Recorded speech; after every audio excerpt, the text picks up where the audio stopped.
Okay.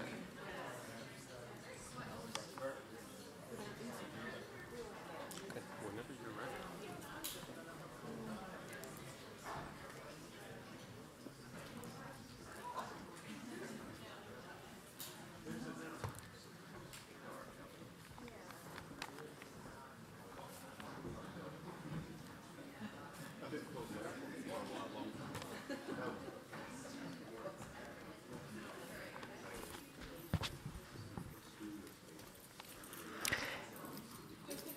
Okay, so I'd like to introduce Adam Basanta. Adam Basanta is a Montreal-based artist, composer, performer of experimental music. He grew up in Vancouver. He has a BFA in composition from Simon Fraser University and an interdisciplinary MA in composition and sound art installation from Concordia University. He's prolific. He has won numerous national and international prizes. He likes to work across disciplines and with many different media, sound installations, experimental electronic and chamber music composition, site-specific interventions, laptop performance. He just headlined at the New Music Festival here. His compositions, sound, and audiovisual installations have been presented in festivals, galleries, and institutions around the world. Tonight, he will connect us with the work that is in the Witness exhibition, a truly magical moment. Okay, thank you very much for the introduction, Sarah. And thanks for coming back after the movie. Can we switch the screen? Perfect, thank you. So my name is Adam. And I created this slightly ridiculous-looking object called a truly magical moment.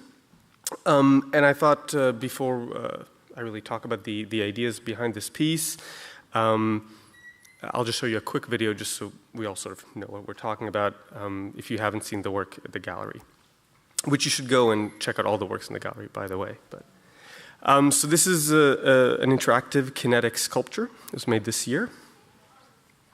It uses 2 iPhones.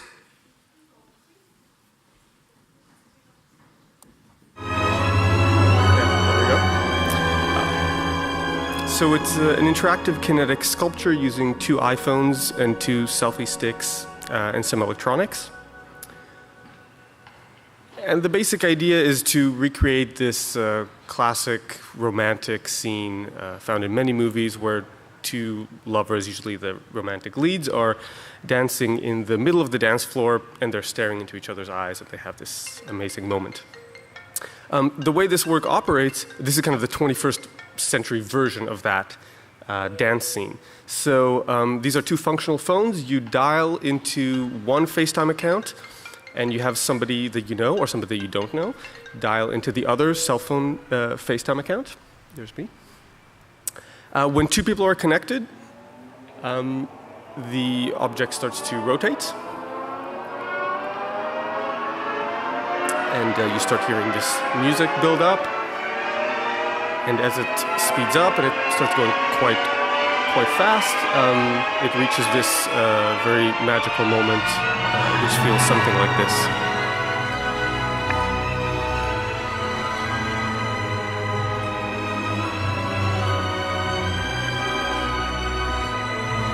So as you can see, the background blurs or is distorted. All that you see is the face of the person you're FaceTiming with in the phone. That's the only thing that maintains its focus.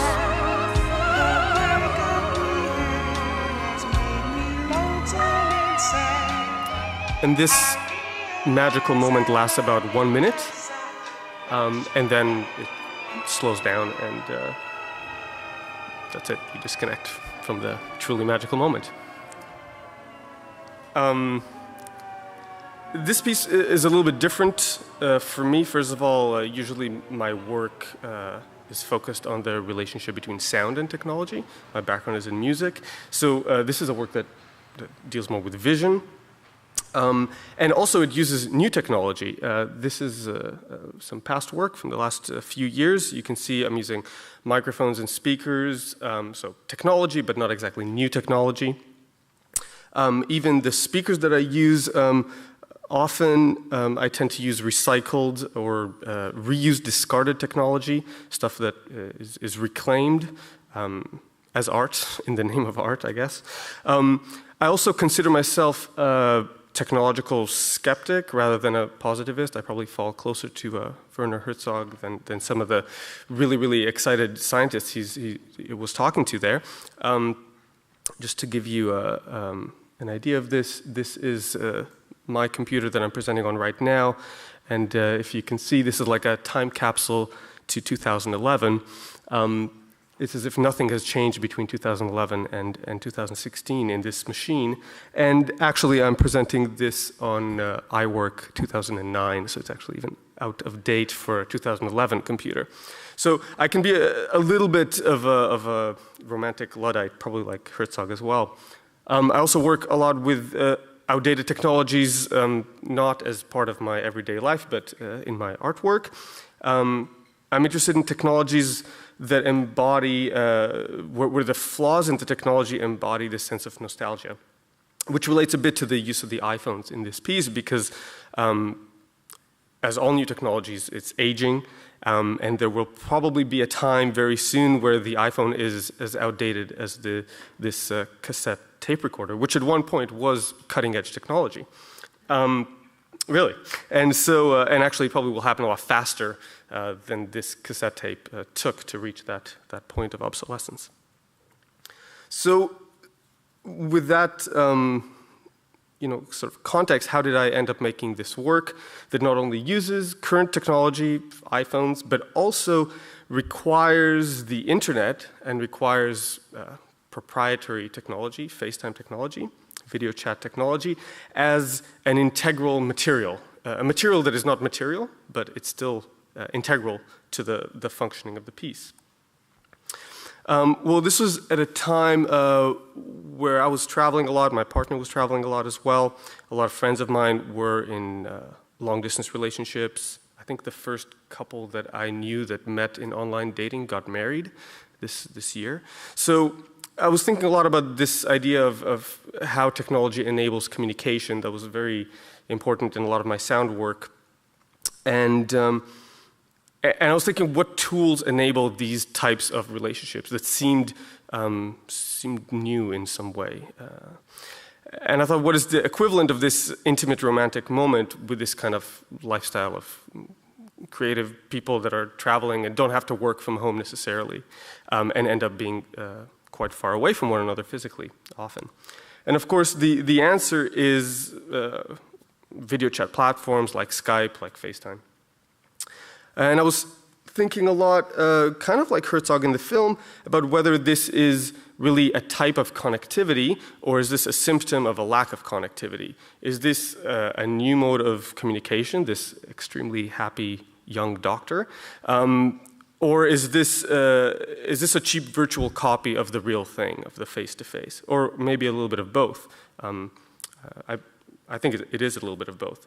But there is this tension between technology actually bridging physical distance, providing a solution, but it's also enabling this physical distance to occur in the first place. It's also part of the creation of the problem.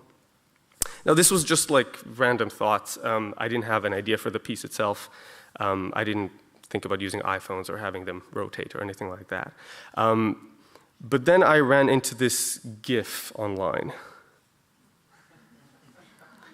And this GIF inspired the work, as ridiculous as that sounds. And I try to come off as a more serious artist in other talks, but I just thought this is too funny. This GIF was too funny to pass up, and I thought I'll just recreate this Titanic scene, which is spliced with Arnold in this particular GIF, with iPhones, and they'll be spinning, and this idea of romantic moment and virtuality, and just it's going to be so funny.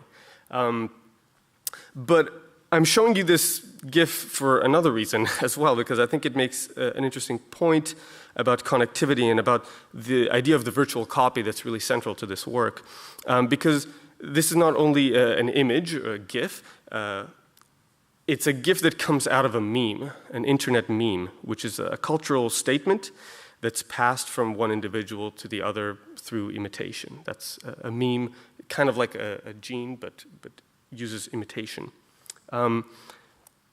And these are the sources, of course, but the original scene, movie scene, is of course from Titanic, and so somebody put this up as a GIF, and then there were many variations. There was a community online that created many variations on this GIF, and one of those variations was the one we just saw, and that's the one that went viral. So it's created by one person, but it's a process of many variations created by many different people who are responding to one another, and this is unique to this kind of connectivity that we have in the internet.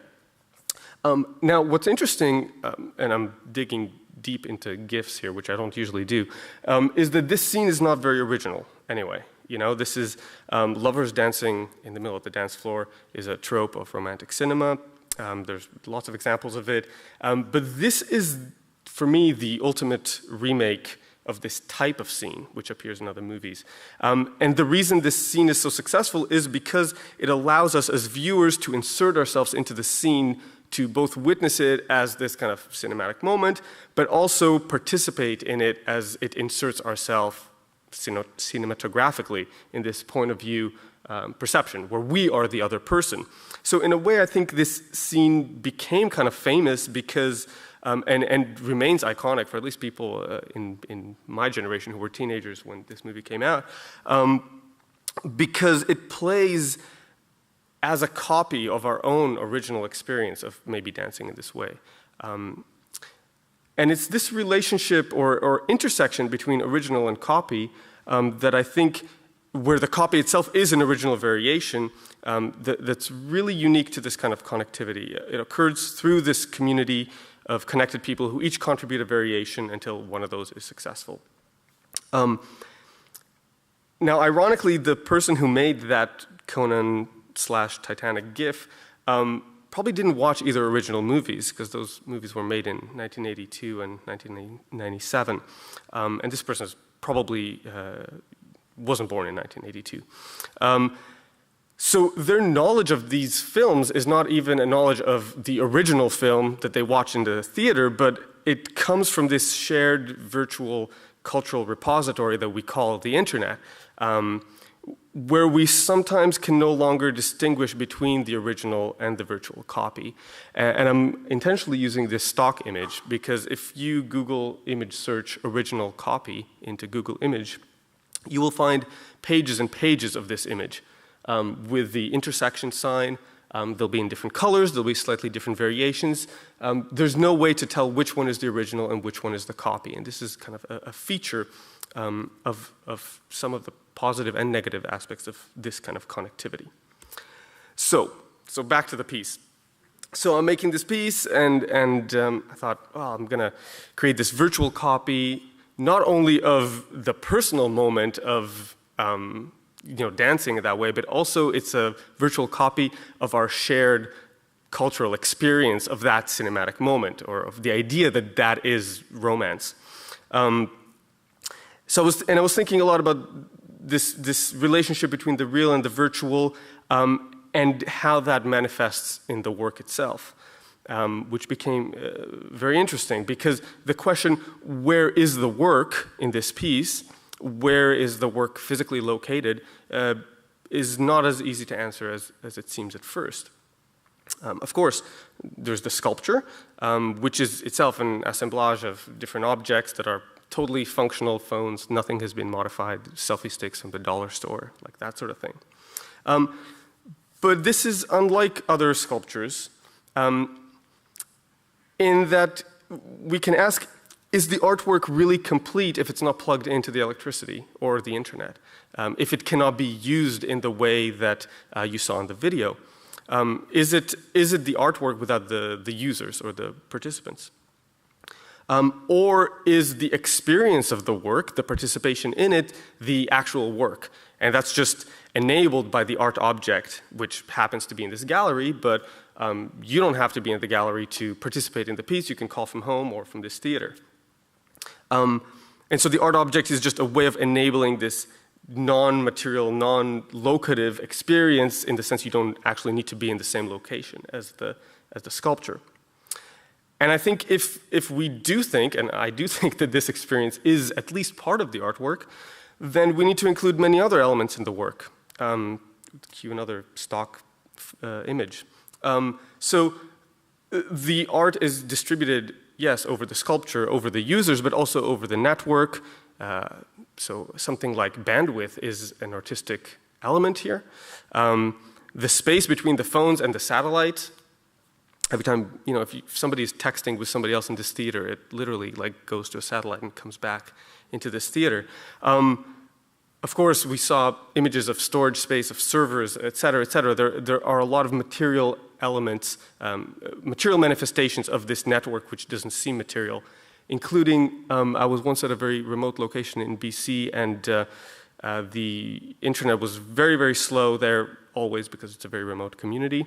And some days it didn't work, and I asked why, and they said because it's cloudy, because the rays can't penetrate the clouds. So the internet is very physical, and here the work is distributed over this large network of materials and frequencies, etc. So this sense of distribution of what is the work and how is it spread out over all these different elements, and the relationship between the real and the virtual copy, I think relates very much to the theme of the show, which is witnessing. And I encourage you to go to the gallery and spend time with each of the 4 works, because they all explore this in a slightly different way. So who is witnessing this work? Or what are the multiple levels of witnessing? We can think about witnessing in the sense of the person that's experiencing the work, meaning the person looking at their phone, whether they're at the gallery or not, witnessing their own virtual experience. And in this piece, you need to have 2 of them, so you already have 2 different witnesses. There's also the person in the gallery that's watching the sculpture rotate, while the participants are not actually at the gallery. So they're witnessing this participation as a third person. It's been very interesting in this gallery, especially with school groups, where you have 2 people who are participating in the piece, and then you have people who are witnessing that. They're kind of like looking over their shoulder to see what's happening. And then you have sometimes people who are taking pictures of the people who are on their phones with the experience. Like, they're not taking a picture of the sculpture spinning. They're taking a picture of the people who are activating the work. So we have a few levels of witnessing, and this is maybe a little bit less relevant in this piece, but certainly some of the other works in the exhibition, I think, speak to this very strongly. Is there a sense where the phones are witnessing one another in some basic level? The phone auto-focuses on the other phone that it's facing, and the phone knows that it's connected to a caller from somewhere in the world. So in a very, very basic level, and as I said, I think some of the other works play on this even more, the technology is witnessing us participating in the work. An original idea that I never really did in this piece was that whoever calls, their IP address would be published online, which I never really did, but that would be an example where the technology is witnessing us participating in it. And I think all these levels are sort of in play simultaneously in this work, and that's why it's become a very, very interesting piece for me, where I feel it's operating on these multiple levels. I want to sort of close with the last element, which is the title. This relationship between sincerity and irony in the work, and how this relates to connectivity and how this relates to virtuality. So I think it's pretty clear for most people that there is an irony in the title, the capitalization especially. As you could see from the video, the moment itself that you experience is, as a virtual experience, as this virtual copy of the real thing, it's not nearly as truly magical, with capital T, capital M, as the actual experience of dancing with somebody you care about. And I've always felt this about telepresence, the idea of video chatting.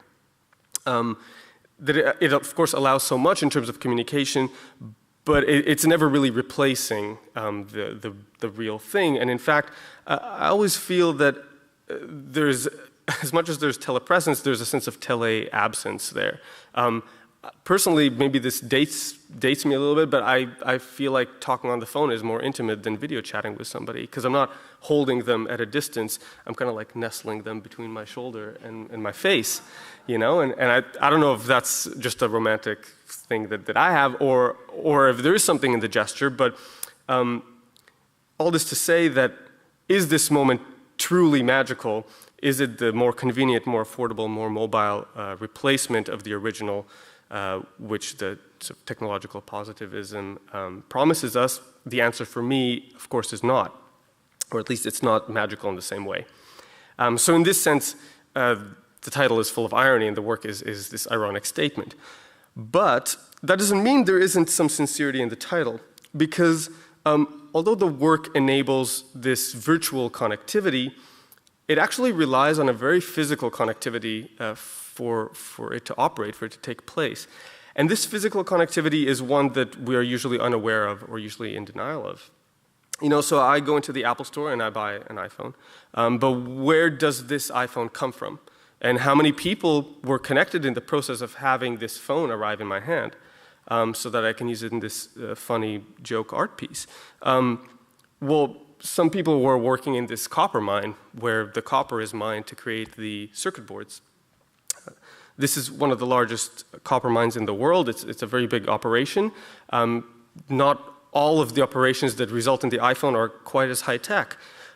These are people mining for tantalum, which is a really rare chemical. It's used as a non-corrosion element. So it's used in a lot of mobile devices. You can see that this is nowhere near the same technological sophistication, and yet it's essential in this product. And in some way, I'm connected with these people who were part of this, of creating this and getting it to me. Of course, the people assembling, and all this stuff has to be shipped from point A to point B and back to point A and back to point B, raw materials, finished products, etc.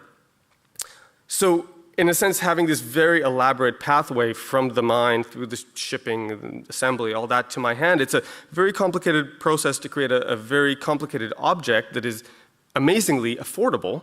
I can still afford to buy it. And then I can actually video chat with somebody on the other side of the world. I mean, think about all the people that build the satellites and all this infrastructure that has to take place for this to work. There is a sense where this is amazingly magical. If we didn't have the technological explanation, this would be magic. And in this sense, I think the iPhone, the more I look at this piece and I think about this object aging, you know, and the iPhone will not forever be relevant as like an everyday object, I think it's a great case study in that it provides this amazing virtual connectivity that still does not live up to real connectivity, to real face-to-face connectivity. While on the other hand, it's a manifestation of a global connectivity that as a user I have no idea about, or that I choose not to have any idea about. And hopefully when people encounter this type of work, and some of these issues, of course not all of them come to the forefront right away, but some of these issues of where the work is and who's participating in it and what does it mean to participate and what does it mean for this to be an art object, and where did these phones come from, these issues of connectivity and virtuality and copies and global economy come slightly into our awareness, whether in a specific or vague way.